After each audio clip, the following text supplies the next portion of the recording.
Hello বন্ধুরা, welcome back to my channel and another blog. তো তোমরা সকলে কেমন আছো? আশা করি ভালো আছো, সুস্থ আছো। আর আমিও বেশ ভালো আছি। তো চলে এলাম নতুন একটি ব্লগের সাথে।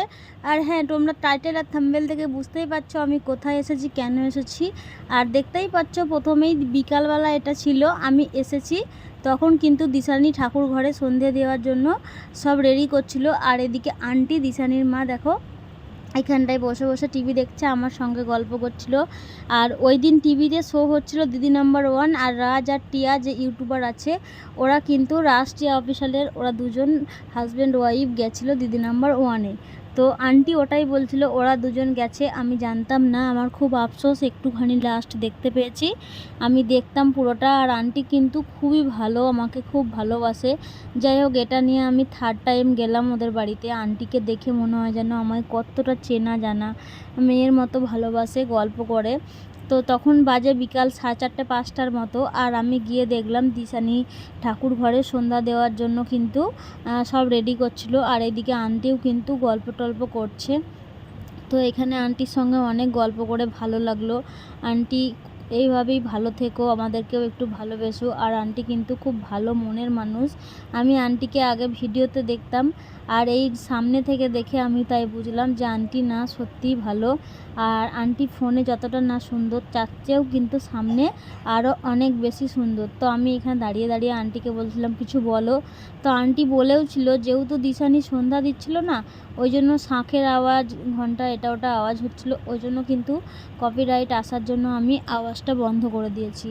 আর এইদিকে দেখো দিশানি কিন্তু আবার দেখছি ঠাকুরের বাসনগুলো বসে বসে সব জল দিয়ে ধুচ্ছিলো। আর আন্টি কিন্তু দেখিয়ে দিচ্ছিলো দিশানি বনুকে কি করতে হবে। তো দিশানি আমার থেকে ছোট, তাই বনু বা বন্ধু যাই হোক একটা বললাম। যাই হোক, এখানে দিশানি দেখলাম ঠাকুরের বাসনগুলো ধুচ্ছে।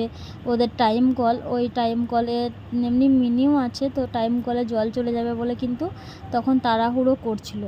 আর আমি কিন্তু বলেই গেছিলাম দিশানিকে যে তোমার বাড়ির কাছে এসেছি, একটু দেখা করতে যাব, তুমি কি থাকবে? তো যাই হোক, এখানে এসে দেখলাম দিশানি বেশ ভালো আছে, সুস্থ আছে। আর আজকে আমি এসেছিলাম দিশানিকে দেখতে, দিশানি কেমন আছে। তো আমি এখানে এসে দেখলাম দিশানি কিন্তু বেশ ভালো আছে।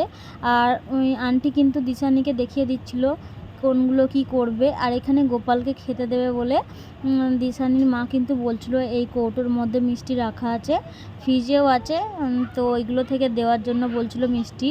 আর এইদিকে গোপালকে সেবা দেওয়ার জন্য দিশানি আগে সব রেডি করছিল। তারপরে আমি দাঁড়িয়ে দাঁড়িয়ে দেখতে দেখতে খুব গরম লেগে গেল, দিশানি ওইদিকে পুজো টুজোর দিক, আর আমি তো দেখুন আন্টির সঙ্গে এখানে বসে বসে একটু গল্প করি আর টিভি দেখি। তো আন্টিকে দেখে যা বুঝলাম, আন্টি টিভি দেখতে ভীষণ ভালোবাসে। আর যখন টিভি দেখে এক মনে কিন্তু টিভি দেখে। তো তারপরে আমি এখানে ওয়েট করছিলাম দিশানির জন্য, তখন দিশানি গেছিলো একটু ফ্রেশ হতে বাথরুমে। তো ওই জন্য দিশানির জন্য ওয়েট করছিলাম। ওয়েট করার পর এখানে বসে থেকে থেকে কিন্তু আমি প্রায় 15-20 মিনিট বসে থাকার পর দিশানি চলে এলো। তারপরে ওর কাছে আমি কিছু শিখলাম, জানলাম। আসলে আমার ব্যাকগ্রাউন্ড মিউজিক, ফটো এডিট, তারপরে থাম্বনেল, এগুলো অনেক কিছু শেখার ছিল, শিখতে এসেছিলাম। তারপরে সন্ধ্যা লেগে গেছিলো। আন্টি আমাকে দেখো, আন্টির বাড়ির সামনে এখানটায় এগিয়ে দেওয়ার জন্য এসেছে। এই যে আন্টি আমাকে সত্যি এত ভালোবাসে, নিজের মেয়ের মতো করে বাড়ির সামনেটায় ছাড়তে এসেছিলো। তো যা বলবো, এখানে এসে অনেক শিখলাম, জানলাম। দিশানিকে দেখে এটাই দেখলাম দিশানি খুব ভালো আছে। আর দিশানিকে কেউ উল্টোপাল্টা কমেন্ট করো না, ও কিন্তু কাউকে নিয়ে কোনো চিন্তিত বা মন খারাপ নেই।